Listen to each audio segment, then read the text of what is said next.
Welcome back to another book highlight. We are actually covering several chapters through 28. 28 is where I'm kind of going to be focusing today's discussion, but basically all of the chapters, including, now that David has summoned Mephi, this is, Mephi officially meeting David and everything that goes from there.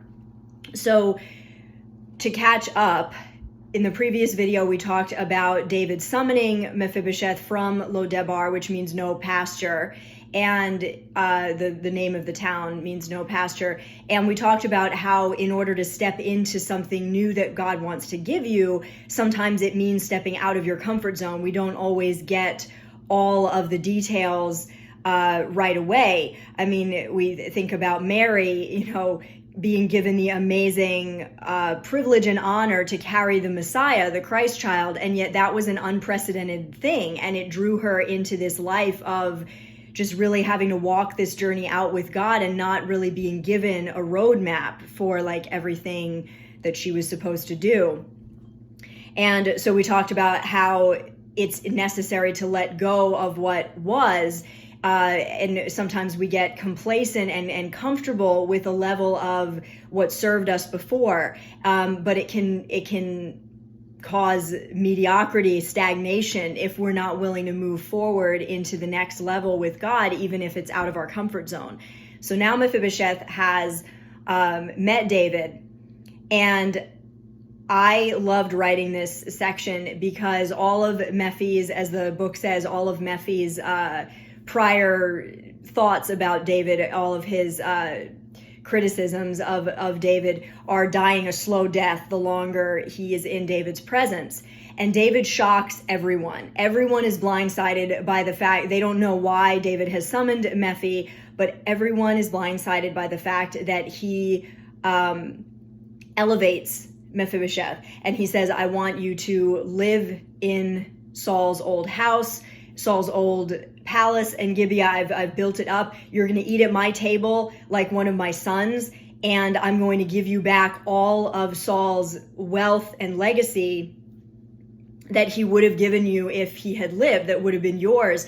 And what's more than that, he's going to take his old guardian Ziba and all of Ziba's sons and make them Mephi's servants. So they're going to work Saul's land and serve Mephi in the house, but Mephi's going to be like one of David's sons. And so basically David has given Mephi everything that was taken from him when Jonathan died, and he's elevated him above the people that used to take care of him, keep him, rule over him.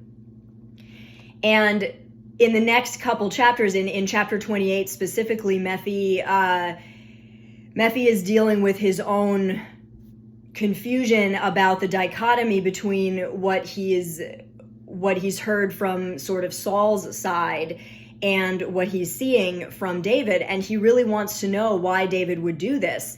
He's thinking, are you trying to make some kind of statement? Are you doing this because it makes you look good? Because to me, I think you're making yourself look stupid for doing this, because I'm so totally undeserving of this.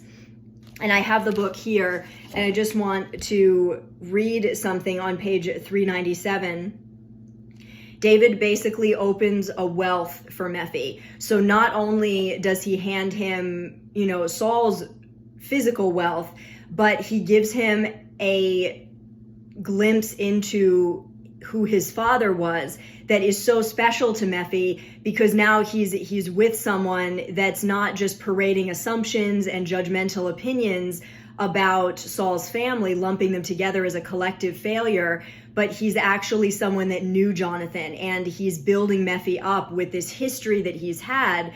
But David goes beyond that. And on page 397, it says, the mention of God seems to awaken David. He leans over me, his eyes deepening as though he's seeing another realm beyond the room. God knows, Mephibosheth. He saw you the night you fled and were injured. He was the one who bound your father and me together. All those years ago, Yahweh established that solemn oath between us for your sake. He was my shepherd when I hid out in caves all over Judea, running for my life, and he was yours too. All those years I couldn't find you, he already knew where you were, and he had reached ahead of all of us to save you.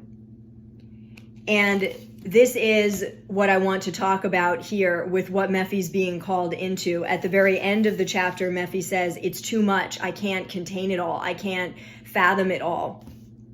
He says only this is what's going through Mephi's head.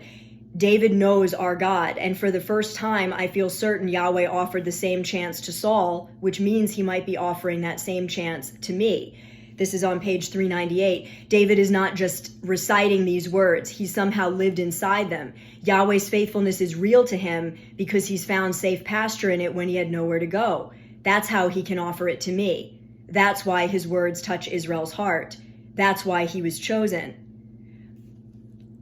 I shake my head, stunned by the time it's taken me to see it. Only Yahweh could have spared me while Saul's descendants were being wiped out. Only he could have brought me to David, a king who actually understood what my life had been like and what my father had been like.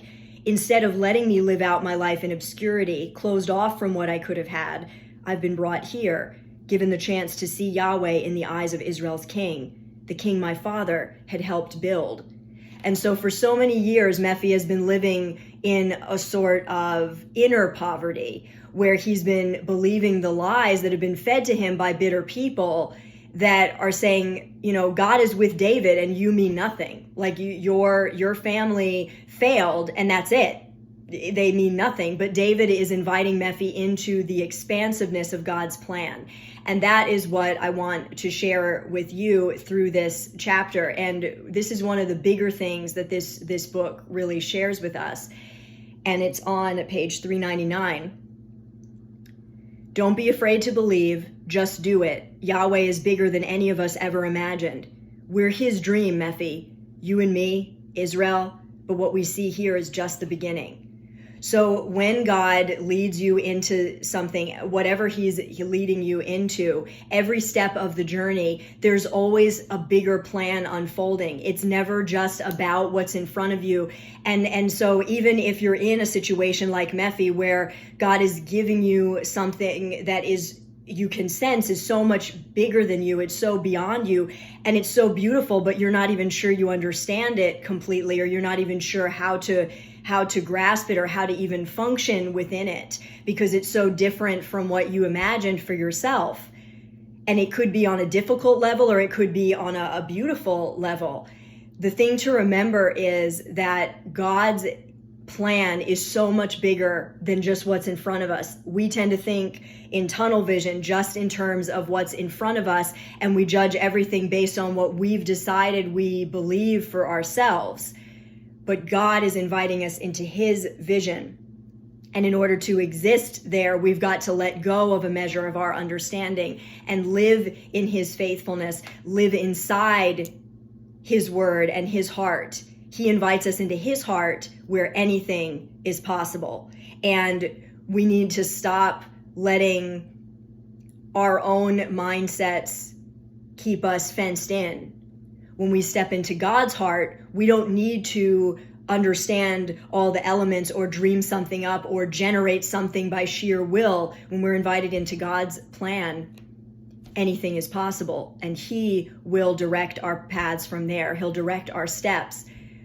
So if God has invited you into the next stage of your life, where whatever stage that is, just know that whether you can see it or not, there's a bigger plan that's unfolding. God has not been silent. God has not been ignoring you. No matter what you've thought or what people have said, there is so much more. And he's inviting you into his plan. It's something that he wants to walk out with you every day. So be encouraged.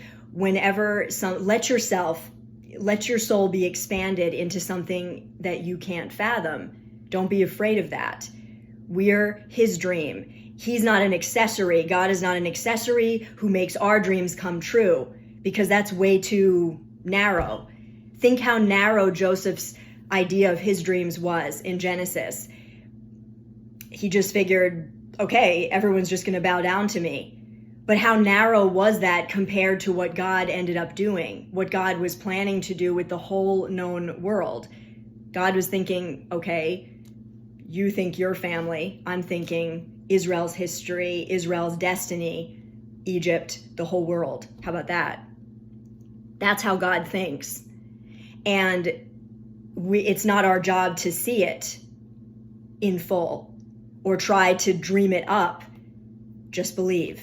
We're his dream, and there's so much more than we could have ever imagined.